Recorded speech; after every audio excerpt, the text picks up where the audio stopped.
और ये कितनी बड़ी नेमत अल्लाह ताला ने दी है, इसका एहसास हमें और आपको क़यामत के दिन होगा। दुनिया में एक इंसान गरीब था, मजदूर था, 2 टाइम की रोटी का इंतजाम बड़ी मुश्किल से करता था। उसके पास दुनिया की कोई दौलत नहीं, कोई प्रॉपर्टी नहीं, अपना मकान भी नहीं है, लेकिन उसके पास ईमान की दौलत है, इस्लाम की दौलत है। कल क़यामत का दिन होगा, अल्लाह की बारगाह होगी, अल्लाह की अदालत होगी। वो गरीब आदमी, वो मजदूर आदमी अल्लाह के पास जाएगा, अय अल्लाह मेरे पास दौलत तो नहीं है, मेरे पास मकान तो नहीं था, मेरे पास प्रॉपर्टी तो नहीं थी, मेरे पास सोना चांदी तो नहीं था, लेकिन अय अल्लाह मैं बहुत बड़ी दौलत लेकर के आया हूँ, मैं इस्लाम की दौलत लेकर के आया हूँ, मैं ईमान की दौलत लेकर के आया हूँ। अय अल्लाह मैं मरते दम तक इस्लाम के ऊपर कायम रहा, मैं ईमान के ऊपर कायम रहा, मैंने जिंदगी की आखिरी सांस तक इस्लाम से कोई समझौता नहीं किया। अल्लाह ताला उसको जन्नत में दाखिल करेगा। दूसरी तरफ एक करोड़पति नहीं, अरबपति नहीं, खरबपति इंसान आएगा, जिसके पास दौलत की कोई कमी नहीं, जिसके पास रुपये पैसे की कोई कमी नहीं, सारी दुनिया की दौलत वो लेकर के आया, मगर ईमान की दौलत वो लेकर के नहीं आया। अल्लाह फरमाता है कुरान के अंदर, इन्नल लज़ीना कफ़रू व मातू व हुम कुफ़्फ़ारुन फ़लन युक़बल मिन अहदिहिम मिल्उल अर्ज़ि ज़हबा। ओ लोगो जो इस्लाम के बगैर दुनिया से चले गए, जो ईमान के बगैर दुनिया से चले गए, जो कुफ्र की हालत में दुनिया से चले गए, वो कल क़यामत के दिन ज़मीन भर के सोना भी अगर लेके आ जाएं, ज़मीन भर के सोना दे करके भी वो अल्लाह के अजाब से अपने आप को नहीं बचा सकते, वो जहन्नम की आग से अपने आप को नहीं बचा सकते। ये अनमोल दौलत अल्लाह ने हमें और आपको दी। अल्लाह ने इस्लाम की शक्ल में एक ऐसा दीन हमें और आपको दिया है जो दीन कामिल है। लेकिन अफसोस की बात यही है कि इस नेमत की आज हमें और आपको वैल्यू नहीं पता, इसका महत्व नहीं पता, इसकी कीमत नहीं पता। हमने समझा कि इस्लाम सिर्फ इसका नाम है कि मस्जिद में 5 टाइम की नमाज पढ़ी जाए, रमज़ान का महीना आए तो 30 रोज़े रख लिए जाएं, 29 रोज़े रख लिए जाएं, इस्लाम का हक अदा हो गया। अल्लाह ने दौलत दी है तो साल में नई ज़िंदगी में एक बार हज कर लिया जाए, हर साल अपने माल की 2.5% ज़कात निकाली जाए। हमने समझा कि इस्लाम बस इन्हीं चीज़ों का नाम है। नहीं मेरे प्यारे साथियों, इस्लाम अगर इबादत का नाम है, इस्लाम रोज़ा और नमाज का नाम है, तो इस्लाम मुआमलात का भी नाम है, इस्लाम शादी ब्याह का भी नाम है, इस्लाम लेन देन का भी नाम है, इस्लाम अखलाक का भी नाम है। आप समाज में कैसे रहते हैं, कैसे कारोबार करते हैं, कैसे शादी ब्याह करते हैं, कैसे लेन देन करते हैं, इस्लाम इसकी भी आपको शिक्षा देता है, तालीम देता है। शादी इंसान की ज़िंदगी का बड़ा ही इम्पोर्टेंट हिस्सा है मेरे प्यारे भाई। मर्द जवान हो गया, औरत जवान हो गई, लड़का बालिग हो गया, लड़की बालिग हो गई। अब जाहिर है अल्लाह ताला ने दोनों के अंदर एक अट्रैक्शन रखा है, एक कशिश रखी है, एक आकर्षण रखा है। मर्द को औरत की ज़रूरत है, औरत को मर्द की ज़रूरत है। अब कौन सा तरीका अपनाया जाए कि मर्द और औरत के दरमियान ताल्लुक जायज़ हो जाए, सही हो जाए? इस्लाम ने उसके लिए निकाह का सिस्टम बनाया, शादी का सिस्टम बनाया। और जब इस्लाम ने निकाह का सिस्टम बनाया तो इस्लाम ने यह भी बताया कि इस निकाह के अंदर हमने मोहब्बत रखी है। इस निकाह के ज़रिए मर्द और औरत के बीच में हम मोहब्बत पैदा कर देते हैं, हम दिल को जोड़ देते हैं। अभी 14 फरवरी की तारीख गुजरी है, वैलेंटाइंस डे पूरी दुनिया में मनाया जाता है। उसको मोहब्बत के नाम से लोग याद करते हैं कि मोहब्बत का दिन है, इश्क का दिन है, प्यार का दिन है। अच्छा, बड़े मज़े की बात है, वैलेंटाइंस डे मनाने वालों से पूछो तुम्हारी बहन को कोई गुलाब का फूल दिया कि नहीं दिया, तो भड़क जाएगा। तुम कैसी बात कर रहे हो? तुमने किसी की बहन को गुलाब का फूल दिया, तुमने किसी की बहन के साथ वैलेंटाइंस डे मनाया तो बहुत अच्छी बात है। तुम्हारी बहन ने किसके साथ मनाया मैंने पूछ लिया तो तुमको बुरा लग गया। इसका मतलब ये हुआ कि तुम जिसको मोहब्बत का नाम दे रहे हो, जिसको प्यार कह रहे हो, जिसको लव कह रहे हो, जिसको इश्क कह रहे हो, ये इश्क नहीं है, ये लव नहीं है, ये प्यार नहीं है, ये हवस है, ये लस्ट है, ये वासना है, ये जिस्म की भूख है और ये टाइम पास है। और ये इसीलिए आज आप देखिए कि लोग लव और प्यार के नाम पर आज एक दूसरे से ताल्लुक कायम करते हैं, और जब जी भर जाता है तो जिस तरीके से कलम इस्तेमाल करने के बाद कलम को फेंक दिया जाता है, रिश्तों को भी लोग फेंक देते हैं। लेकिन जब एक लड़का लड़की के दरमियान निकाह का मुकद्दस पवित्र बंधन बनता है, जब निकाह होता है, जब मौलवी साहब कुरान की आयतें पढ़ करके लड़के से कहते हैं मैंने आपका निकाह फलाना के साथ कर दिया, आपने कबूल कर लिया, लड़का कहता हाँ मैंने कबूल कर लिया। जब अल्लाह का नाम लेकर के जब ये ईजाब व कबूल होता है और निकाह का रिश्ता जब वजूद में आता है, तो अल्लाह कुरान में कहता है कि अब हम मोहब्बत पैदा करते हैं। और ये अजीब व गरीब मोहब्बत है जो रेस्टोरेंट में पैदा नहीं हो सकती, जो किसी पार्क के अंदर पैदा नहीं हो सकती, जो किसी कॉलेज के कमरे के अंदर पैदा नहीं हो सकती, जो दुनिया के किसी गंदे रूम में पैदा नहीं हो सकती। ये मोहब्बत पैदा होती है निकाह के साथ। वमिन आयातिही अन खलक़ लकुम मिन अनफुसिकुम अज़वाजन लितस्कुनू इलैहा। अल्लाह ताला की बहुत बड़ी निशानी ये भी है कि उसने तुम्हारे लिए तुम्हारी बीवी को बनाया, तुम्हारा जोड़ा बनाया, लितस्कुनू इलैहा, ताकि तुम अपनी बीवी से सुकून हासिल करो। मर्द को औरत के जरिए, औरत को मर्द के जरिए सुकून मिलता है निकाह के बाद। शादी के बाद मियाँ बीवी एक दूसरे के सुकून का जरिया बनते हैं। और इसीलिए अगर किसी बीवी के अंदर ये क्षमता ना हो कि वो अपने शौहर को सुकून दे, अगर शौहर अपनी बीवी को सुकून न दे, तो समझ लो कि वो अपने रिश्ते के साथ इंसाफ नहीं कर रहा है।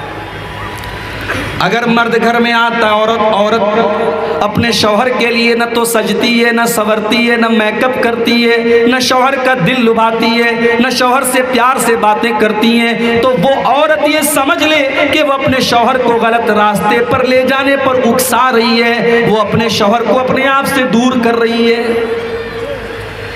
अल्लाह के नबी से पूछा गया, अय अल्लाह के नबी सबसे बेहतरीन औरत कौन? अल्लाह के प्यारे नबी फरमाते हैं अल्लती तसुर्रुहु इज़ा नज़र, सबसे बेहतरीन औरत वो है शौहर देखे तो खुश हो जाए।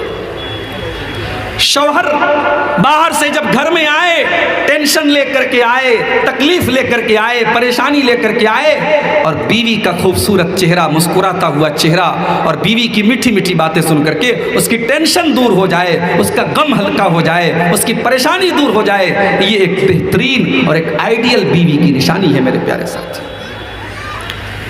अल्लाह कह रहा है कि हमने तुम्हारी बीवी को बनाया ताकि तुम सुकून हासिल करो। वजअल बैनकुम मवद्दतन व रहमा, और अल्लाह कहता है कि हमने मियाँ बीवी के दरमियान मोहब्बत पैदा कर दी और रहमत पैदा कर दी। कभी कभी कुछ नौजवान मुझसे फ़ोन करके पूछते हैं मौलवी साहब इस्लाम में प्यार करना कैसा है, इस्लाम में मोहब्बत करना कैसा है? मैंने कहा बहुत अच्छा है, इस्लाम मोहब्बत वाला दीन है, प्यार वाला दीन है, मगर नाजायज़ प्यार नहीं, जायज़ प्यार। इस्लाम जायज़ प्यार का हुक्म देता है, और वो जायज़ प्यार निकाह के जरिए पैदा होता है। वो प्यार जो अल्लाह शौहर के दिल में डालता है, वो प्यार जो बीवी के दिल में अल्लाह डालता है। लड़का कटिहार का रहने वाला, लड़की कहीं और की रहने वाली, खानदान अलग है, दोनों ने कभी एक दूसरे को देखा भी नहीं था। लड़के वालों ने जाकर के लड़की को देखा, लड़की पसंद आई, रिश्ता तय हो गया, निकाह हो गया, लड़की दुल्हन बनकर के घर में आई। सारी जिंदगी दोनों ने एक दूसरे को कभी देखा नहीं था, लेकिन शादी हो जाती है और 2-4 रोज के बाद इतनी मोहब्बत पैदा हो जाती, इतना प्यार पैदा हो जाता है। लड़का नौकरी के सिलसिले में अपने शहर के बाहर जाने लगता है, कटिहार से बाहर जाने लगता है, दिल्ली मुंबई कलकत्ता जाने लगता है। उसकी 4 दिन की आई हुई बीवी की आंखों में आंसू आ जाते हैं, वो रोने लगती है, वो हाथ पकड़ करके शौहर को मना करती है, मुझे छोड़ के न जाओ, मुझे अपने साथ लेकर करके जाओ। ओ लोगो ये मोहब्बत उस औरत के दिल में किसने डाली? उस शौहर के दिल में उस बीवी की मोहब्बत किसने डाली? कुरान कहता है ये मोहब्बत सोशल मीडिया के जरिए पैदा नहीं हुई, ये मोहब्बत फेसबुक के जरिए पैदा नहीं हुई, ये मोहब्बत इंस्टाग्राम के जरिए पैदा नहीं हुई। वमिन आयातिही अन खलक लकुम मिन अनफुसिकुम अज़वाजा, हमने तुम्हारी बीवियों को बनाया ताकि तुम उनसे सुकून हासिल करो। वजाल बैनकुम मवद्दतन व रहमा, और हमने मियाँ बीवी के दिल में एक दूसरे की मोहब्बत पैदा कर दी। और एक बात बताऊं, मियाँ बीवी के रिश्ते को अल्लाह ने क्या कहा है कुरान में?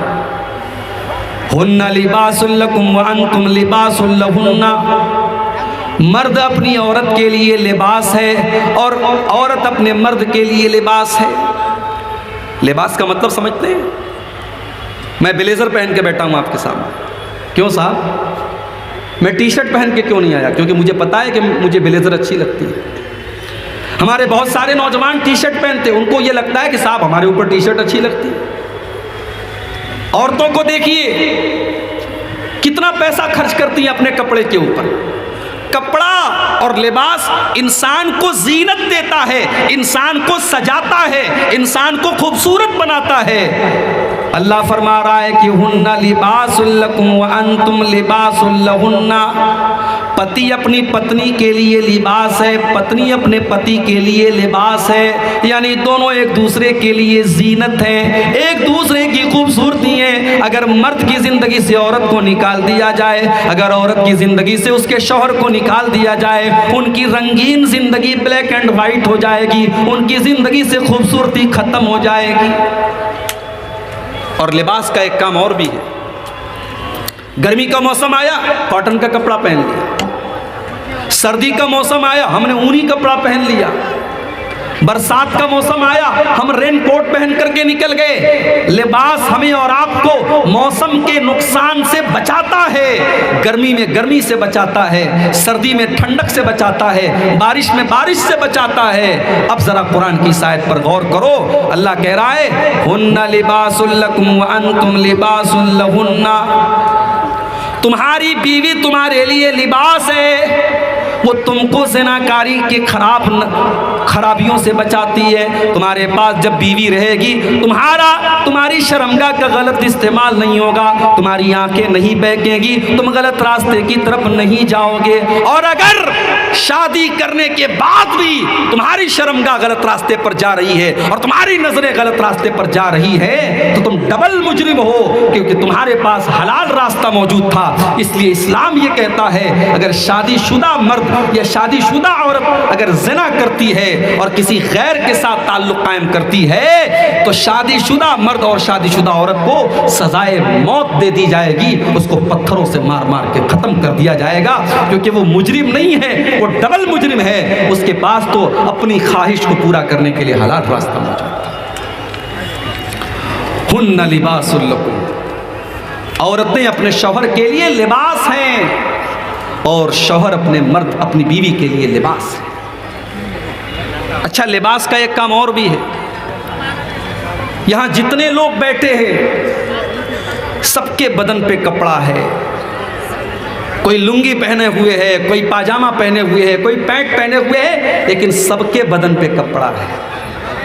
अगर इस पूरे जलसे में कोई अचानक से आ जाए जो बिल्कुल नंगा हो, उसके बदन पे कपड़ा ना हो, तो पहली नजर में हम कहेंगे कि यह आदमी पागल है, ये आदमी पागल है। अगर ये सही होता तो ये नंगा ना होता।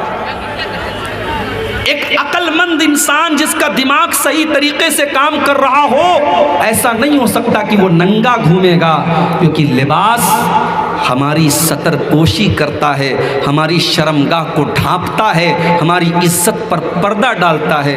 अब जरा कुरान की इस आयत पर गौर करो। हुन्ना लिबासुल लकुम व अंतुम लिबासुल लहुन्ना, तुम्हारी बीवी तुम्हारे लिए लिबास है, तुम अपनी बीवी के लिए लिबास हो। वो तुम्हारी इज्जत पर पर्दा डालती है, तुम उसकी इज्जत पर पर्दा डालते हो। वो तुम्हें छुपाती है, तुम उसे छुपाते हो। तुम दोनों एक दूसरे के लिए पर्दा हो, पर्दा। इसीलिए अल्लाह के नबी ने सख्ती से मना किया है। सुहागरात के बाद लड़के अपने दोस्तों से शेयर करते हैं अपनी बातें। इस्लाम ने कतई तौर पर हराम किया है।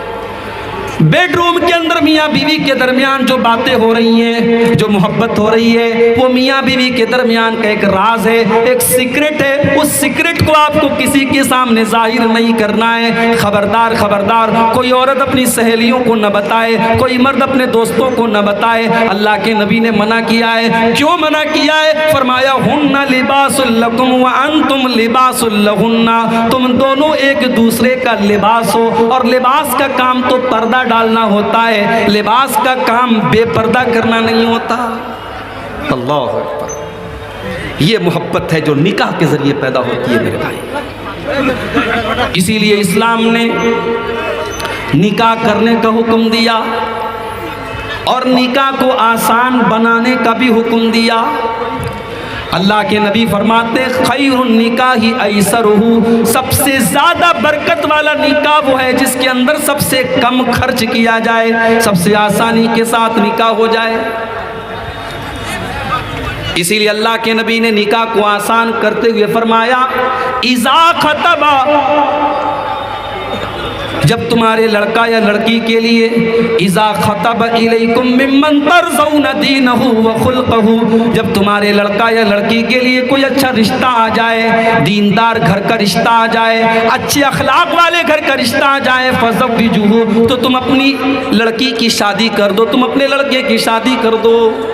अगर तुम ऐसा नहीं करोगे, इल्ला तफअलू, अगर तुम ऐसा नहीं करोगे, तकुन फितनतुन फिल अर्ज़ि व फसादुन अरीज़, तो ज़मीन के अंदर बहुत ज़्यादा फसाद फैल जाएगा, फितना फैल जाएगा। आज फितना फैल रहा है, फितना फैल रहा है। आज हमने निकाह को मुश्किल बनाया, बारात का सिस्टम हमने दाखिल किया, जहेज़ का सिस्टम हमने दाखिल किया।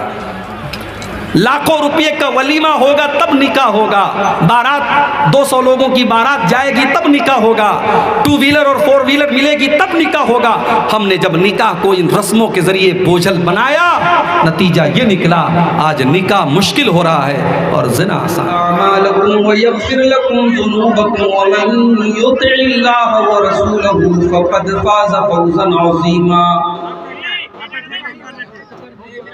अम्मा बाद फ़इन्न खैरल हदीस किताबुल्लाह व खैरल हदी हदी मुहम्मदिन सल्लल्लाहु अलैहि वसल्लम व शर्रल उमूरि मुहदसातुहा व कुल्लु मुहदसतिन बिदअह व कुल्लु बिदअतिन ज़लालह व कुल्लु ज़लालतिन फिन्नार।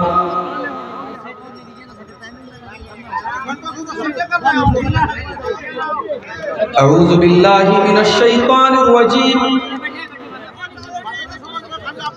बिस्मिल्लाहिर रहमानिर रहीम। कुल इन्नमा अना बशरुम मिस्लुकुम यूहा इलैया अन्नमा इलाहुकुम इलाहुन वाहिद वमन काना यरजू लिक़ाअ रब्बिही फलयअमल अमलन सालिहन वला युश्रिक बिइबादति रब्बिही अहदा।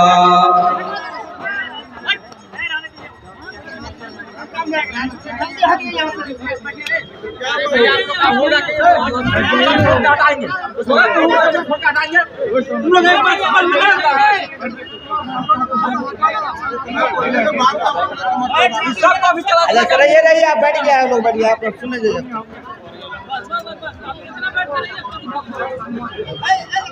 इस गम ने हमको मारा के लोग क्या कहेंगे, इस गम ने हमको मारा के लोग क्या कहेंगे, छोड़ो ये गम खुदारा के लोग क्या कहेंगे।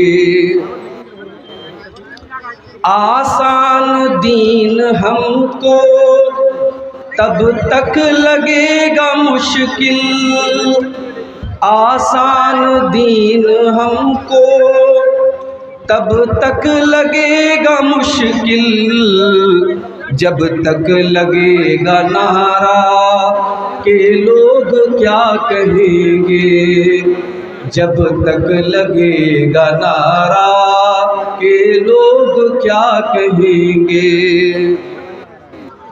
बारात की रस्म हो या हो वफात का गम,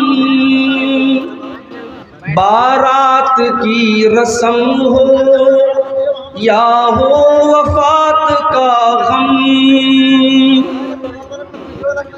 विरदे जुबां हमारा के लोग क्या कहेंगे, विरदे जुबां हमारा के लोग क्या कहेंगे। बुर्क़े में रुख़सती हो मूवी भी ना बनी हो, बुर्क़े में रुख़सती हो मूवी भी ना बनी हो, हमको नहीं गवारा के लोग क्या कहेंगे, हमको नहीं गवारा के लोग क्या कहेंगे। इस दौर पुरफितन में बेवा से निकाह करके, इस दौर पुरफितन में बेवा से निकाह करके, बनते नहीं सहारा के लोग क्या कहेंगे। इखलास ने हमेशा दिया दर्स सादगी का, इखलास ने हमेशा दिया दर्स सादगी का, दिखलावे ने उभारा के लोग क्या कहेंगे, दिखलावे ने उभारा के लोग क्या कहेंगे। शोला बयां खतीबो 6 नंबरों पे आओ, शोला बयां खतीबो 6 नंबरों पे आओ, यही सोच कर दोबारा के लोग क्या कहेंगे, यही सोच कर दोबारा के लोग क्या कहेंगे। और आखिरी शेर समाअत फरमाएं। लफ्ज़ों से दोस्तों को हुद हुद मैदान की जानिब, लफ्ज़ों से दोस्तों को हुद हुद मैदान की जानिब, ना कर सका इशारा के लोग क्या कहेंगे, इस गम ने हमको मारा के लोग क्या कहेंगे, छोड़ो ये गम खुदारा के लोग क्या कहेंगे। मुअज़्ज़ज़ सदर मोहतरम, उलमाए किराम, मोहतरम बुज़ुर्गों, नौजवान साथियों, पर्दा नशीन माँ और बहनों, प्यारे बच्चों, मैं बड़ी अजीब कश्मकश में पड़ा हूँ। 11 बजे ट्रेन भी पकड़नी है और इतना शानदार प्रोग्राम भी चल रहा है, जिस प्रोग्राम की तैयारी हफ्तों से नहीं महीनों से चल रही है। और ऐसा भी नहीं कि ये कोई दावती और इस्लाही प्रोग्राम है, प्रोग्राम चंदे का है और जलसे वालों के लिए ये बहुत बड़ी इम्तिहान की घड़ी है कि ना चाहने के बावजूद मुझे 9:30 बजे स्टेज पर बिठा दिया गया, क्योंकि 1 घंटा तकरीर करके मुझे निकल जाता। मुख्तसर सा वक्त है, मैं चाहता हूं कि कुछ काम की बातें, कुछ अहम बातें आपके सामने रखूं। अल्लाह ताला से ये दुआ करते हुए कि अल्लाह ताला हमें और आपको कहने और सुनने से ज़्यादा अमल करने की तौफीक अता फरमाए। मेरे भाइयों, मैंने आपके सामने खुतबे मसनूना के बाद कुरान मजीद के 16वें पारे की एक आयत पढ़ी है, सूरह कहफ की आखिरी आयत। इस आयत में अल्लाह तबारक व तआला ने दीन की दो बुनियादों को जिक्र किया। दीन किस चीज़ का नाम है, इस्लाम किस चीज़ का नाम है, अल्लाह ताला ने इस एक आयत के अंदर इस बात की वजाहत कर। आइए पहले आयत को समझते हैं, फिर बात को आगे बढ़ाते हैं। कुल इन्नमा अना बशरुम मिस्लुकुम, ऐ नबी आप ऐलान कर दीजिए, आप बता दीजिए कि मैं तुम्हारी ही तरह इंसान हूँ। जैसे तुम इंसान हो मैं भी इंसान हूँ, बशर हूँ। यूहा इलैया, लेकिन तुम आम इंसान हो और मैं अल्लाह का नबी हूँ, मैं अल्लाह का रसूल हूँ, मैं अल्लाह का पैगंबर हूँ। मेरे ऊपर अल्लाह ताला की वही नाज़िल होती है, मेरे ऊपर कुरान उतरता है और उस कुरान के अंदर अल्लाह ताला के ज़रिए मुझे ये हुक्म दिया गया है, अन्नमा इलाहुकुम इलाहुन वाहिद, कि तुम्हारा माबूद एक है, तुम्हारा रब एक है, तुम्हारी इबादत करने के लायक, तुम्हारी पूजा करने के लायक, तुम्हारे सजदा करने के लायक, तुम्हारे पुकारने के लायक सिर्फ एक ज़ात अल्लाह की। फमन कान यरजू लिक़ा रब्बिही, तो जो अपने रब से मुलाकात करना चाहता है, जो जन्नत में जाना चाहता है, जो अल्लाह ताला की बारगाह में कामयाब होना चाहता है, वो दो काम कर ले। बड़े गौर से सुनिएगा, दो काम कर लो, तुम कामयाब हो जाओगे, तुम अल्लाह ताला से मुलाकात का और अल्लाह ताला की जन्नत में जाने का तुम्हें शरफ मिलेगा।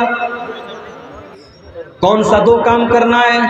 फलयामल अमलन सालिहा, पहला काम ये करना है कि तुम जो भी अमल करो वो नेक अमल हो, वो अमल साले हो।